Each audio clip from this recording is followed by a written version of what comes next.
The large screen on the bridge of the scout ship *Eagle* lit up with warning signals. Captain Lisa Martinez stood from her chair and moved closer to get a better look. "What is that?" she asked, pointing to a massive object that had appeared on their long-range scanners.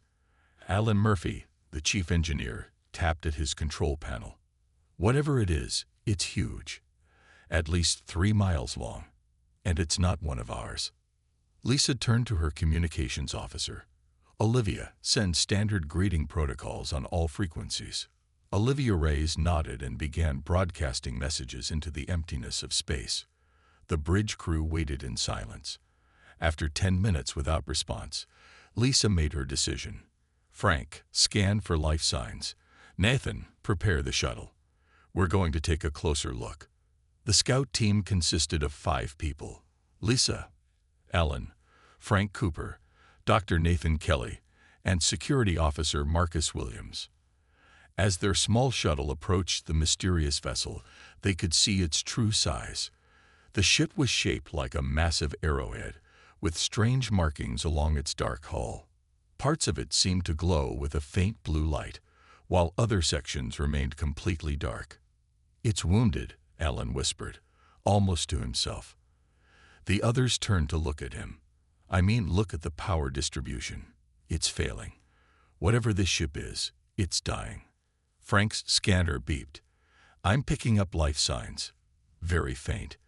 They're in some kind of suspended animation, I think." They found an entry point, a massive bay door that had been partially opened, perhaps by some malfunction. The team put on their spacesuits and entered the alien vessel.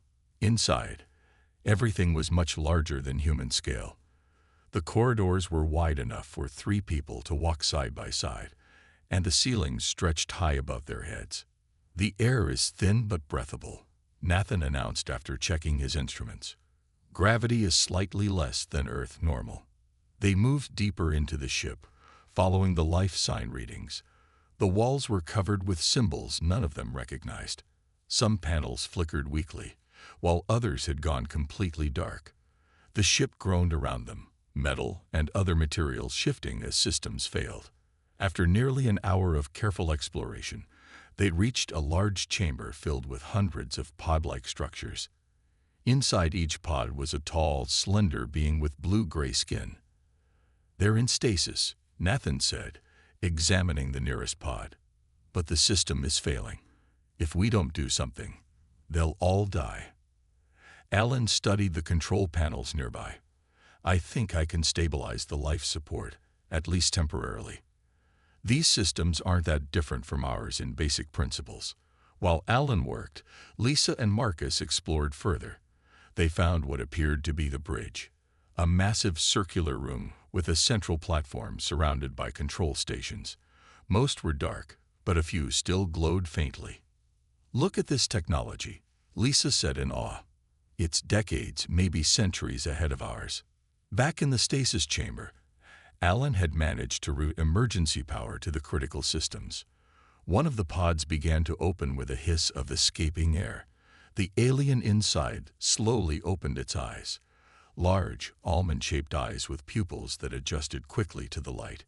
It was nearly 7 feet tall, with 4 long fingers on each hand and skin that seemed to shimmer slightly in the dim light. The alien looked at the humans with confusion, then fear. It spoke in a musical language none of them understood. "We come in peace," Lisa said, holding up empty hands. "We found your ship drifting." The alien seemed to understand their non-threatening posture, if not their words. It touched a device on its wrist, and a small hologram appeared between them. Through a series of images and symbols, they learned that the alien was named Zexella, a science officer on the ship called the Void Strider *. Their species, the Exarlethians, had been fleeing from enemies called the Krell Dominion. As more pods opened and more Exarlethians awakened, tension filled the air.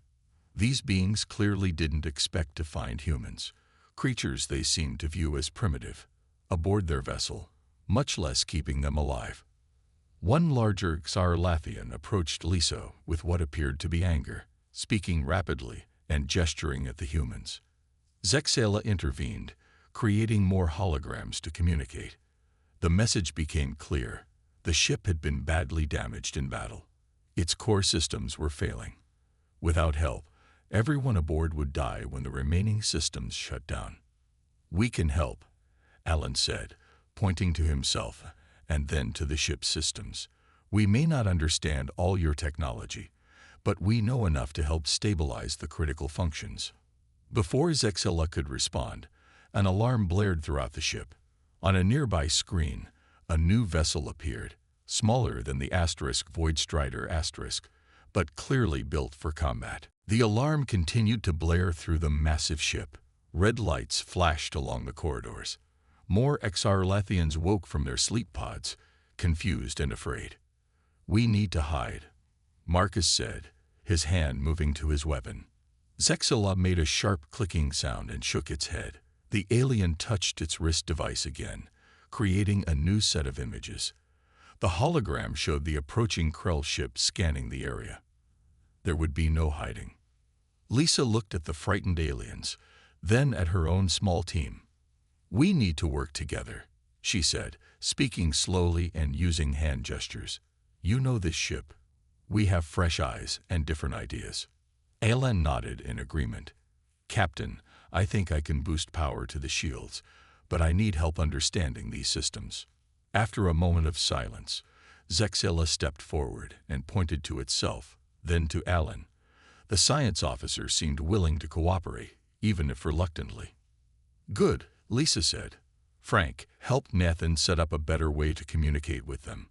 Olivia, see if you can understand anything about their communication systems." The next hour was tense as humans and aliens worked side by side. Frank and Nathan created a basic translation program using the symbols and images from Zexala's device. It wasn't perfect, but it helped them share key ideas. "Your ship uses dark energy?"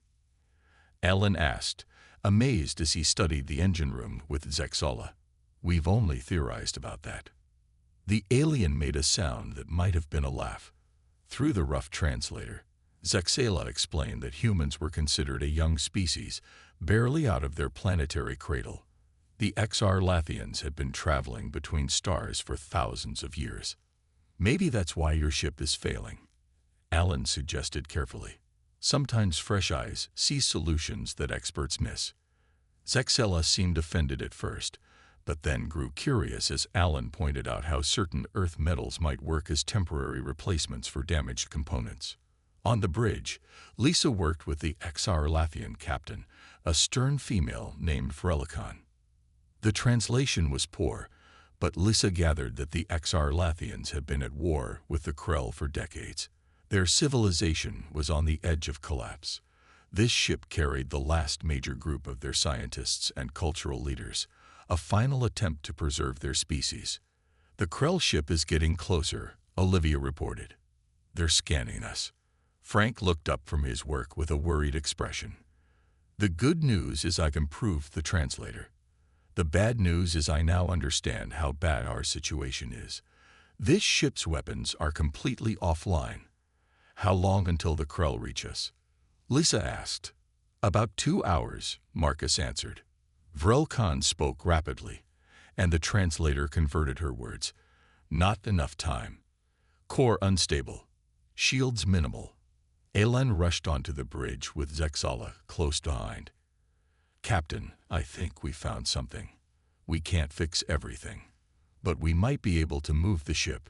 He explained that the human shuttle's power cells, when connected in a specific way to the alien systems, could provide enough energy to restart one of the Void Strider's secondary engines. "It won't be pretty, but it might get us moving enough to reach the asteroid field," he said, pointing to a dense cluster of rocks on the navigation display. "We could hide there while making more repairs." Lisa looked at Frelicon. "What do you think?" The alien captain studied the humans for a long moment. "Through the translator," she said, "your method's strange, untested, dangerous." She paused. "But we have no choice." With that decision made, everyone moved quickly. Human engineers worked alongside Exarlathian technicians, combining technologies in ways neither species had tried before. Sophia Lynn, who had remained on the Eagle, joined them with additional supplies. Her background in materials science proved invaluable, as she identified Earth metals that could temporarily replace alien components. As the Krell ship grew closer, tension increased. The Void Strider's systems fluctuated wildly as human technology interfaced with alien designs. Several times, power surges threatened to destroy the connections Alan's team had created. "It's like trying to connect a car battery to a quantum computer," Alan muttered as he made another adjustment.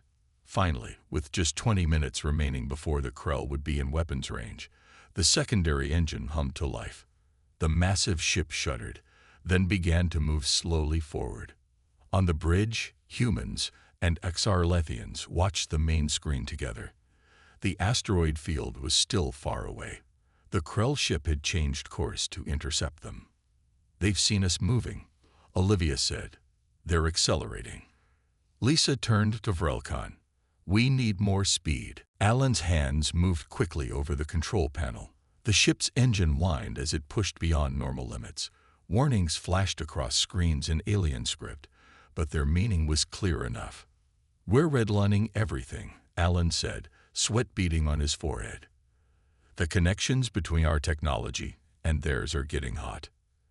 Zexela pointed to a pulsing light near the engine core display. The translator converted the alien's worried words: "Quantum core unstable. Risk of collapse." "Collapse?" Frank asked, looking up from his station. "What happens if it collapses?" Zexela's answer was simple and terrifying. "Small black hole." The humans exchanged worried glances. Lisa made a quick decision. "Sophia, you said certain Earth crystals responded to their technology. Could they help stabilize the core?" Sophia Lynn nodded slowly. "Maybe. The quartz samples we brought seemed to resonate with their power systems, but I'd need to get closer to the core to try anything." "I'll go with her," Nathan volunteered. "I can monitor life signs and radiation." As they left for the engine room, Marcus reported from the Weapons Control Center. "Captain, I've been working with their security team. The weapons systems are completely offline, but I think we could adapt some of our missiles to work with their launch tubes." "Do it," Lisa ordered. "We need something to defend ourselves." The Void Strider continued to accelerate, but the Krell ship gained on them. Olivia worked with Exar-Lathian communication specialists, trying to understand the enemy's transmissions. "They're demanding surrender," she translated. "They're saying something about claiming the technology of the dying race as their prize." Vrelkan made a sound like a growl. Through the translator, she said, "Krell take everything. Destroy what they cannot use. My people nearly extinct because of them." In the depths of the ship, Sophia and Nathan reached the quantum core chamber. It was a massive spherical room with a swirling, shimmering light at its center. The light pulsed erratically, sometimes bright, sometimes nearly fading out. "It's beautiful," Sophia whispered. A Xar-Lathian engineer named Trelvac met them there. Through gestures and simple translated words, the alien explained that the core was failing. The containment field was weakening. Sophia removed several crystals from her pack. "These quartz samples have interesting properties. When exposed to your ship's energy field, they seem to amplify and stabilize the flow." Nathan scanned the crystals. "They're changing at the molecular level. The energy is restructuring them somehow." Sophia had an idea. She asked Trelvac to help her place the crystals in a ring around the core's containment field generators. As each crystal was positioned, the erratic pulses began to stabilize slightly. Meanwhile, on another deck, Kevin Wright made an unexpected discovery. The human systems analyst had been trying to interface their computers with the ship's main data system when he noticed something strange. "The ship is deleting itself," he told Lisa over the comm system. "The main computer is erasing navigation data to preserve core functions." "Can you stop it?" Lisa asked. "No, but I might be able to create a parallel system," Kevin replied. "Our quantum computers are smaller but more flexible than theirs. If I link them together, We could create a hybrid system to handle the essential functions while the main computer restores itself. Back in the engine room, Sophia's crystal arrangement was working better than expected. The core's pulses had stabilized, and power output had increased by 20%. The crystals are creating a resonance field, she explained to Nathan. It's like they're talking to the alien technology in a language both understand. On the weapons deck, Marcus and his team had successfully modified several human missiles with Xar-Lathian guidance systems. Gregory Hughes, the tactical officer, tested the targeting system. It works, he shouted. We've got weapons. Just in time. The Krell ship had closed to attack range and fired its first volley. The Void Strider shuddered as energy blasts struck its weakened shields. Shields at 40%. Olivia called out. They're preparing to fire again. Lisa looked at Vrelcon. We can't outrun them. We need to fight. The alien captain nodded grimly. She spoke a command, and the ship began to turn, bringing its makeshift weapons to bear on the enemy. In the computer core, Kevin's hybrid system came online. Human programming combined with alien processing power, creating something new. The ship's systems responded more quickly. Power distribution became more efficient. We're ready to fire, Gregory reported. Lisa took a deep breath. Target their weapon systems. Fire when ready. The bridge crew watched as their missiles struck the Krell ship. Sparks and debris filled space where the enemy's shield generators had been. The Krell vessel rolled to one side, clearly damaged. Direct hit, Gregory called out, his voice filled with excitement. But the celebration was short-lived. The Krell ship, though wounded, fired back. 3 energy beams sliced through space toward the Void Strider. Braced for impact, Lisa shouted. The ship shook violently as the beams struck. Panels exploded in showers of sparks. Several Xar-Lathians were thrown across the bridge. Shields down to 15%, Olivia reported. 2 more hits like that, and we're done for. Vrelcon spoke rapidly to her crew in their musical language. Through the translator, Lisa understood that the alien captain was ordering evasive maneuvers. We can't outrun them, Lisa said, but maybe we can outthink them. She contacted Diane Perez, the flight officer who had remained on the Eagle. Diane, I need you on the Void Strider. Bring the shuttle's flight control systems. I have an idea.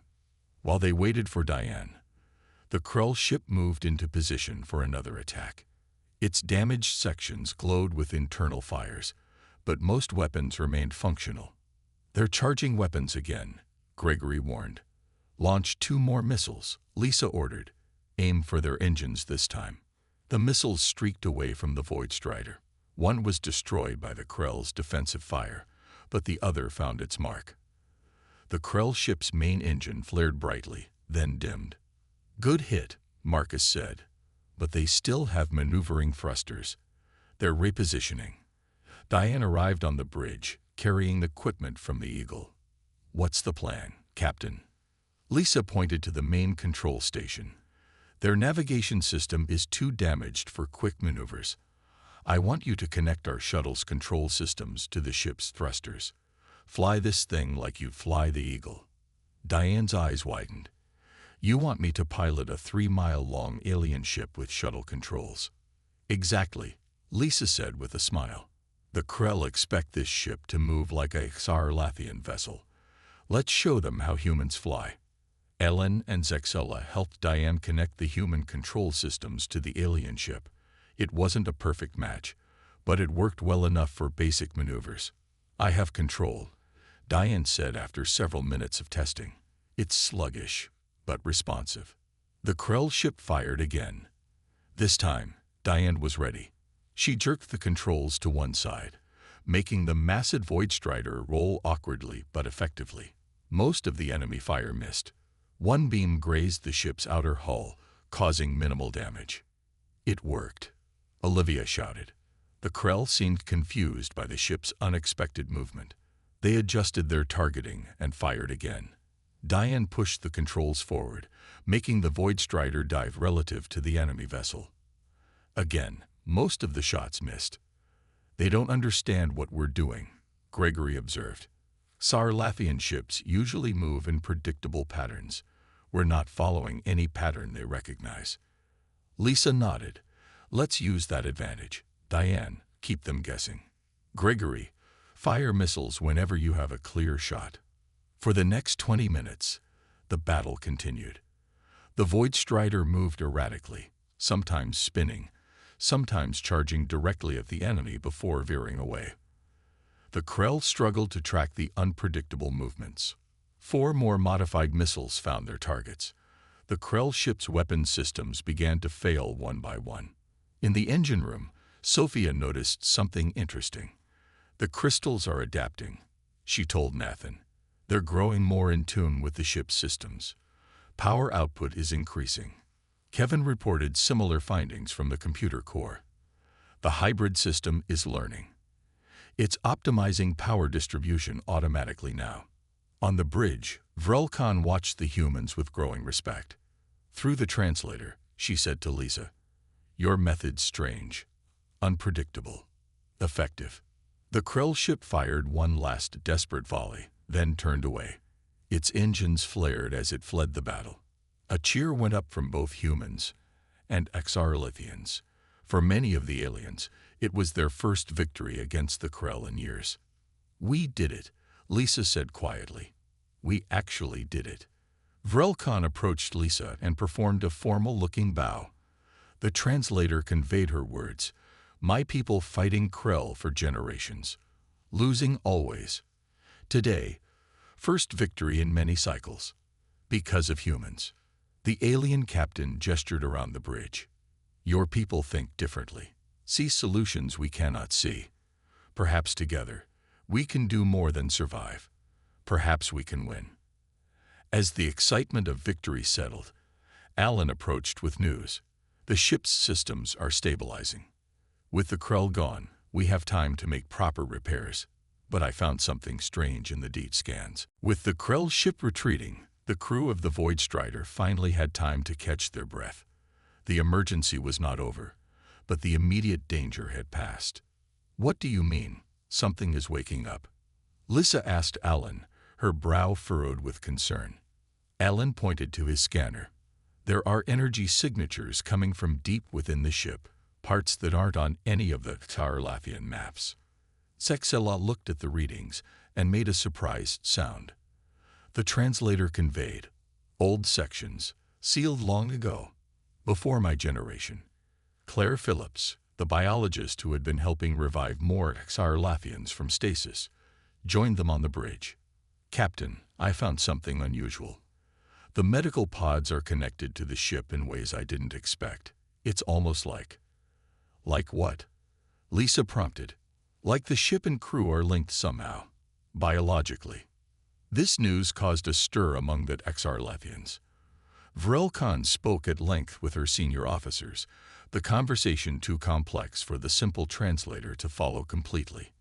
Finally, the alien captain turned to the humans. "Ship has secrets, built by ancestors, not fully understood by current generation. Some systems, forbidden to access." "Forbidden?" Frank asked. "Why?" Zexella answered, "Ship has awareness, limited consciousness. Ancestors feared full awakening." The humans exchanged glances. The idea of a partially conscious ship was both fascinating and unsettling. "Is it dangerous?" Marcus asked, his hand moving instinctively toward his weapon. Vrelkan's response was not reassuring. "Unknown. Stories say ship can evolve, adapt, change in ways not controlled." Lisa considered this information carefully. "Our repairs and modifications might be affecting these dormant systems. We should investigate." A team was assembled to explore the hidden sections. Lisa, Alan, Claire, Eric Nelson, and Maria Rodriguez, along with Zexella and 2 Exarlathian engineers. They traveled deep into the ship, following the strange energy readings. As they moved farther from the inhabited areas, the corridors changed. The architecture became more organic, with walls that seemed to pulse slightly, as if breathing. These sections are very old, Zexela explained through the translator. From first construction, before strict protocols. Eric ran his hand along one wall and jerked it back in surprise. It's warm, and I swear it moved when I touched it. Claire scanned the wall with her medical device. It's partly biological. Living tissue integrated with technology. They came to a massive door covered in symbols different from those in the rest of the ship. The door was sealed, but as they approached, lights around its frame began to glow. It's responding to our presence, Maria observed. Alan studied the control panel nearby. The energy signature is similar to what we saw when the crystal array interacted with the quantum core. There's some kind of resonance. Zexela seemed nervous. Through the translator, the alien scientist said, "Old stories warn. Ship has own purpose, own mind. Ancestors locked away because feared loss of control. But your ancestors also built the ship this way," Lisa pointed out. They must have had a reason. After careful deliberation, they decided to open the door. Alan and the Xarlathian engineers worked on the ancient control panel. The door shuddered, then slowly slid open, revealing a massive chamber beyond. The room was circular, with a raised platform in the center. Above the platform floated a sphere of swirling energy, similar to the quantum core, but more complex, more alive. "What is this place?" Lisa whispered. Zexela's translator struggled to convey the concept. Ships, heart, mind, seed. As they cautiously entered the chamber, the energy sphere pulsed brighter. Streams of light flowed from it along channels in the floor and walls. Maria took readings with her instruments. "It's incredible. This energy is similar to the quantum core, but I don't even have words for it. It's like it exists partially in another dimension." Eric noticed something else. "Look at the walls. They're changing." The chamber walls displayed flowing patterns of light, forming and reforming into complex symbols. Some resembled Xarlathian script, but others were entirely unknown. "It's trying to communicate," Claire suggested. The sphere pulsed again, and suddenly holographic images appeared around them. They showed the ship, but different versions of it, evolving, changing, growing more complex. "I think I understand," Alan said slowly. "This ship wasn't just built. It was grown. It was meant to evolve." Zexela confirmed this theory. The translator conveyed, "First generation designed ship to learn, adapt, become more than sum of parts. Later generations feared change, created protocols, restrictions." 3 days passed since the discovery of the ship's consciousness chamber. The Void Strider continued to change in small but noticeable ways. Corridors shifted their layouts slightly overnight. Damaged sections repaired themselves without anyone working on them. The lighting adjusted automatically to suit both human and Xarlathian preferences. Lisa sat in what had become the Joint Command Center, reviewing reports with Relkan. The alliance between humans and Xarlathians had grown stronger after their shared victory, but tensions remained. The ship made another change to the life support system, Lisa said, pointing to a chart on her tablet. "Oxygen levels are now perfect for both our species." Vrelkan nodded slowly. The translator conveyed her words. "Ship learning. Adapting. Some of my people worry. Too much change. Too fast." Paul Jackson, the computer specialist, entered the room with an excited expression. "Captain, I think I've figured it out. The ship is talking to us." "Talking?" Lisa asked. "How?" Paul pulled up a series of patterns on the main screen. "At first I thought these were just system diagnostics. But look at the sequence." He pointed to repeating mathematical patterns. It's prime numbers, then Fibonacci sequences, then more complex mathematical concepts. It's establishing the common language. Vrelkan studied the patterns with her large eyes. Old stories mentioned ship speak. Thought myth only. Paul spent the next several hours working with Zexela to understand the ship's communication attempts. By evening, They had established a basic form of dialogue using mathematical principles that both species understood. Meanwhile, Veronica Bell led a team implementing some of the ship's suggested modifications. The vessel had begun providing designs for new systems that combined human ingenuity with Sarlathian precision. "It's like it took the best ideas from both our approaches," Veronica explained as she showed Lisa a new power distribution network. "Our adaptability and their efficiency merged into something better than either." As the ship traveled toward Earth, its transformation accelerated. The hull began to shimmer with a faint blue-green light. The engines operated at efficiency levels that surprised even the Sarlathian engineers. Internal systems reorganized themselves for optimal performance. But not everyone was comfortable with these changes. A group of Sarlathian traditionalists, led by an elder named Krelvox, expressed concerns about losing control of their vessel. Ancestors lock ship mind for reason. The elder insisted through the translator. "Cannot trust machine thinking." Lisa understood their fears. The ship isn't just following its programming anymore. It's evolving, making choices. That's frightening. Captain Martinez called a meeting of both human and Sarlathian leaders to address these concerns. As they gathered in the newly formed central chamber, the ship itself joined the conversation through holographic displays. Through the mathematical language Paul had helped establish, the ship explained its purpose. It had been created as a partnership between the ancient Sarlathians and their technology, meant to grow and adapt to new challenges. But later generations, fearing change, had restricted its development, forcing it into rigid patterns that eventually led to its systems failing. The human approach awakened its adaptive capabilities, Paul explained to the gathered crew. Their creative problem-solving showed it new possibilities. Vrelkon stepped forward. "My people forgot old ways, became too fixed in traditions, nearly died because could not adapt." The ship displayed images of the recent battle, showing how the unpredictable human tactics had confused the Krell. Then it showed projections of potential future developments, new defensive systems, more efficient engines, and technologies neither species had imagined. One by one, most of the skeptics were won over. The possibilities were too promising to ignore.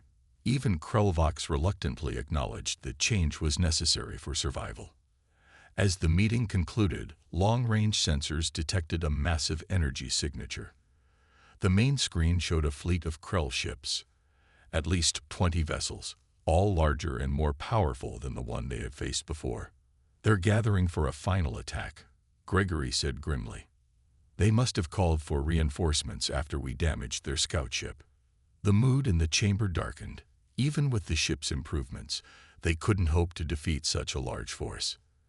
Then the ship itself offered a solution. The mathematical language became more complex as it shared a radical proposal. It could complete its transformation, integrating fully with both human and Sarlathian technology to become something entirely new. But to do so would require both species to truly trust the ship's evolving consciousness. Lisa looked at the approaching Krell fleet on the main screen, then back at the pulsing symbols representing the ship's proposal. They had minutes, perhaps an hour at most, to make their decision. "What exactly will happen if we agree?" she asked Paul. He studied the mathematical patterns. "The ship wants to integrate all its systems, the ancient ones and our modified ones, into a unified whole. It will use the biological connection it has with the Sarlathians and create a similar link with us. Not controlling, but partnering." Vrelkon had been conferring with her people. She approached Lisa and spoke through the translator. "My people divided. Some fear, some hope, but all agree survival most important." The alien captain placed her four-fingered hand on a console. "I choose trust. New path better than extinction." Lisa took a deep breath. The responsibility was enormous, but the alternative was certain defeat. "We trust you," she said to the ship. "Show us what you need us to do." The ship's response was immediate. Holographic interfaces appeared throughout the command center, showing connection points where humans and Sarlathians needed to place their hands. Paul explained that the ship would use these contact points to understand their neural patterns, learning how both species thought and solved problems. It's not taking control, he reassured everyone. It's learning from us, incorporating our different approaches into its own thinking. As crew members from both species placed their hands on the glowing interfaces, the ship began its transformation. The lights dimmed, then brightened with a new pearlescent quality. A gentle vibration ran through the entire vessel. In the quantum core chamber, Sophia watched in amazement as the crystal array reconfigured itself into new patterns. The crystals are integrating with the core, she reported over the comm system. Energy output is, I can't even measure it anymore. The ship's exterior changed dramatically. The hull shifted from solid metal to something that seemed to exist partially in another dimension, shimmering with colors that human eyes had never seen before. The propulsion system evolved beyond conventional engines, now manipulating spacetime itself. On the bridge, the control interfaces transformed. Instead of physical buttons and screens, control surfaces responded directly to thought and touch, adapting to each operator's preferences. We're approaching the Orion Nebula, Diane reported from the navigation station. The Krell fleet is adjusting course to intercept. The lead Krell vessel fired its weapons. Energy beams that would have vaporized an ordinary ship streaked toward them.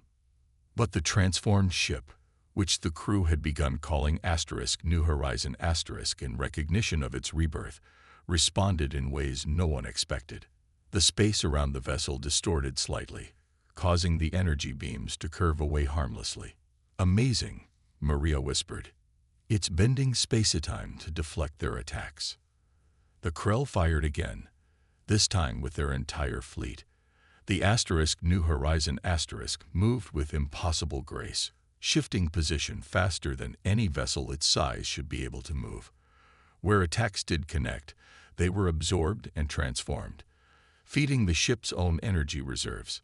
Then the New Horizon responded, not with conventional weapons, but with precise manipulations of matter and energy. Small points of light emerged from the ship, each targeting a specific weakness in the Krell vessels. Systems failed, weapons offline. Shields collapsed, not through destruction, but through elegant intervention in the fundamental forces holding those systems together. The Krell, for the first time in their history of conquest, retreated in confusion and fear. Their technology, advanced as it was, couldn't comprehend what they faced. As the enemy fleet disappeared into the distance, cheers erupted throughout the New Horizon. Humans and Xarlethians celebrated together, their differences forgotten in the joy of survival and victory. Lisa met with Relicon on the observation deck. Through the transparent walls, they could see stars in patterns neither had witnessed before. The ship had taken them through a shortcut in spacetime. What happens now? Lisa asked. The ship answered through its new communication system, a perfect blend of words, images, and feelings that both species could understand completely. It showed them visions of the galaxy, of other species suffering under Krell domination. It showed peaceful worlds where knowledge and cooperation were valued. It showed the New Horizon serving as a bridge between cultures, a protector of those who couldn't defend themselves. It wants to help others, Paul said, interpreting the complex message, not through conquest, but through protection and understanding.